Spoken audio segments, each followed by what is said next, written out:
Good morning, student. Today, I, Om Mohan Saxena, is going to take class 11th physics, and the topic is scalar and vector product of the two vectors. So first of all, the scalar product of the two vectors can be multiplied in two ways. One is a scalar product and another is a vector product. So first of all, scalar product of the two vectors. So the scalar product of the two vectors is, suppose there are two vectors, vector A and vector B, and theta is the angle between these two vectors.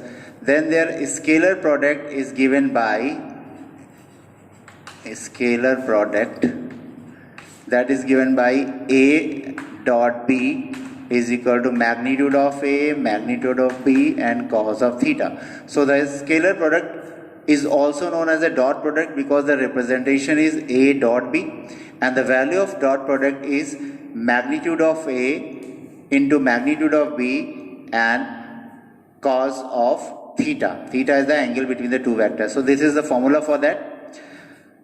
Now, there are certain characteristics of the scalar product. First of all, the scalar product is always the product is a scalar. Magnitude of A scalar, magnitude of B scalar, cos theta is again a scalar. So this whole product is a scalar, and that is why it is also known as a scalar.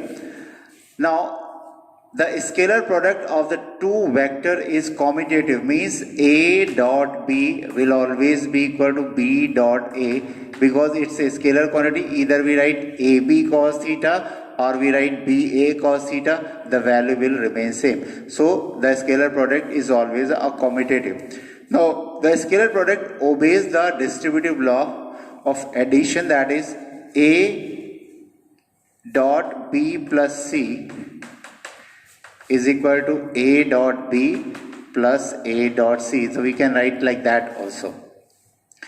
And if A and B, there are two vectors which are perpendicular to each other. Suppose this is a vector A and this is a vector B, and these are perpendicular to each other, then A dot B will be mod of A, mod of B, cos of 90. Since the value of cos 90 is 0, so this product will be 0. It means that if the dot product of the two vectors is 0, then the vector must be perpendicular, or if the two vectors are perpendicular, then their dot product will be 0. So if we want to prove that the vectors are perpendicular, then we will prove that their dot product is 0. Now the next property is that if the two vectors are parallel to each other, means this is vector A and this is vector B, so angle obviously between these two will be taken as 0. So A dot B will be mod of A, mod of B, cos of 0, and the value of cos 0 is 1, so that will be mod of A and mod of B. So in that case, if the two vectors are parallel, so the dot product of the two vectors is the product of their magnitudes. Now let us discuss about the unit vector, or you can say orthogonal vector. So what are the unit vector and orthogonal vectors? These are the x, y and z axis. This is the origin. I, j and k. These are the unit vectors along the x, y and z axis respectively. Unit vector means the vector with the unit magnitude. So I is a unit vector along x axis, j is a unit vector along y axis, and k is a unit vector along the z axis. Now here we are going to discuss the scalar product of the two vectors when the vector is given in the form a1i plus a2j plus a3k, like that. And b is given as a b1i plus b2j plus b3k. But before that, we should know what is the value of product I dot I. Here magnitude of I, and when the two vectors are same, their angle between them will be taken as a 0, so that will be cos 0, and that is 1. This value is 1, this value is 1, and this value is 1, so the product comes out to be 1. Similarly, j dot j is equal to k dot k, that is also 1. Now if we take I dot j, so that is mod of I, mod of j cos of 90 because angle between I and j is 90. So that product will be 0 because the value of cos 90 is 0. So similarly I dot j is 0, j dot k is 0 and k dot I is also 0. So these are the results. Similarly, one more thing about the properties. If we multiply the two similar vectors, means if we take a dot a, then it will be mod of a and cos of 0 because the angle between a and a will be 0. So that will be mod of a whole square, or simply we can write a square because cos 0 is 1. So that property we have used in the case of I dot I. Now if we multiply these two, what happens? A dot b is taken as a1i plus a2j plus a3k dot b1i plus b2j plus b3k. So what happens? You can see that when we multiply these two, so here we'll get a1 b1 I dot I. So I dot I is 1, so we'll get a1 b1. Similarly, when we multiply these two, so that will be a2 b1 but j dot I, that will be 0. Similarly, k dot I will be 0. So when we multiply, we'll get the result I dot I 1 हो जाएगा, then a2 b2 and a3 b3 means I वाला I से, j वाला j से and k वाला k से. Simply you have to multiply the that multiples of these two quantities with sign. So that is the value of a dot b when the vectors are given in the orthogonal form. Means if the two vectors are given in the form of ijk, then the dot product comes out to be this.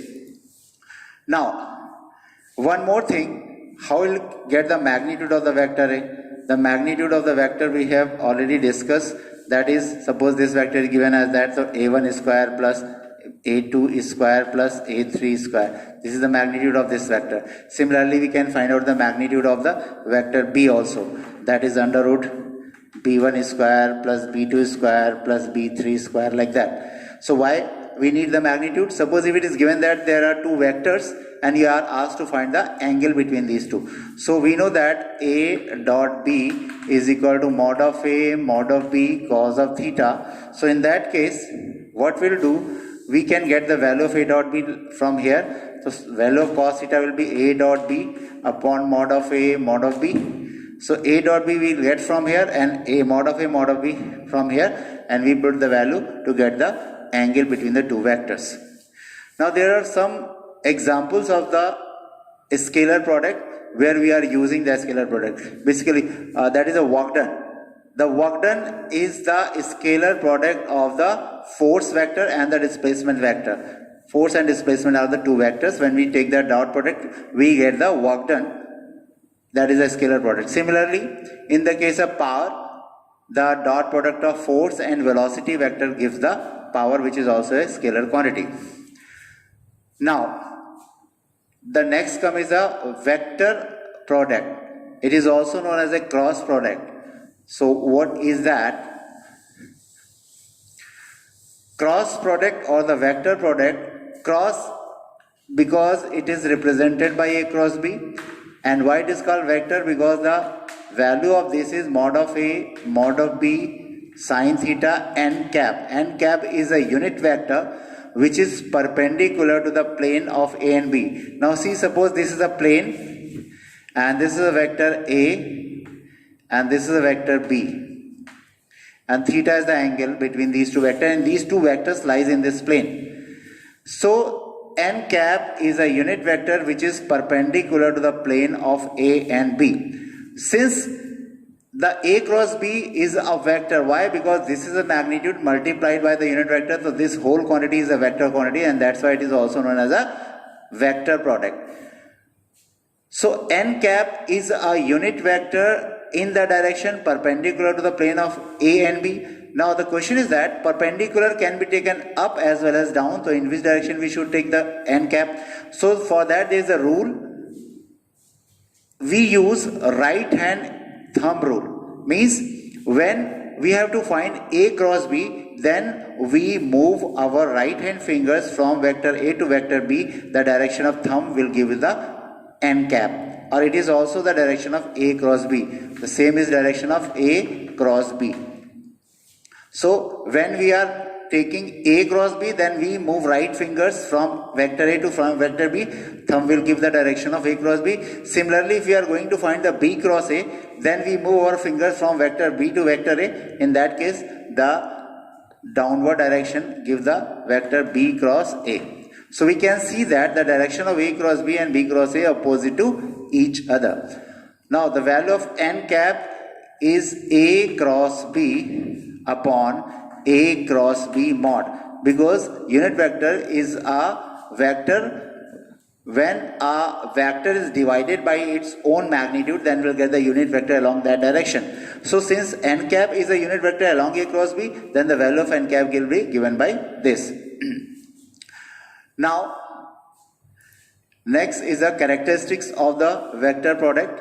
So first of all, it is not a commutative, because here we have seen that A cross B is not equal to B cross A, but A cross B is equal to minus B cross A. So it is not a commutative, but it obeys the distributive law, means A cross B plus C can be written as A cross B plus A cross C, that we can use. Similarly, if we are asked to find the value of A cross A, what will the value of A cross A? That will be mod of A again, and sine of 0, because the angle between the two same vectors is 0, n cap, so that will be 0. So the cross product of the two similar vectors will always be 0. Now similarly, if we find the cross product of orthogonal vectors, means I cross I. So again the similar vectors, the product will be 0. Similarly, J cross J is equal to K cross K, that will be 0. Now in the case of I cross J, so it will be mod of I, mod of J, sine 90, because the angle between I and J will 90. So this is I, this is J, and this is K. These are the unit vectors along X, Y, and Z. So now what is the vector perpendicular to the plane of I and J? Plane of I and J perpendicular is K, so we'll take unit vector as a K. The value of I is 1, J is 1, sine 91, and that is K. So here we'll get I cross J as K. Similarly, you can use this law I, J, and K, cyclic order we follow. When we multiply I cross J, we get K. When we multiply J cross K, we'll get I. And we multiply K cross I, we'll get J. Similarly, if we reverse this, means if we multiply J cross I, we'll get minus K. K cross J, we will get minus I. And I cross K will get minus J. So these are the result for the cross product of the orthogonal vectors. Now, if the orthogonal vectors are given, two vectors are given in the form of orthogonal vector, that is vector A is A1I plus A2J plus A3K, and B is given as B1I plus B2J plus B3K. So now we are going to find the cross product of these two. So A cross B can be easily find that I, J, and K will write like that. Then A1, A2, A3, B1, B2, B3. When we are going to find A cross B, then we will put the coefficient of vector A first and then coefficient of vector B. And if we are going to find out B cross A, then it should be the coefficient of vector B and then coefficient of vector B. Keep it in mind. Now this is what? This is a determinant, and which we can solve. First take I. Now leaving this column and this column, we'll take A2, B2, A3, B3. Then take minus sign, alternate plus, minus, plus, like that we'll take. Then again leaving this column and this row, A1, B1, and A3, B3. Similarly, plus K, we'll take A1, A2, B1, B2, like that. So when we solve this, So this is cross product A2B3 minus A3B2. Similarly, minus J, that is A1B3 minus A3B1. Now plus K, that is A1B2 minus A2B1.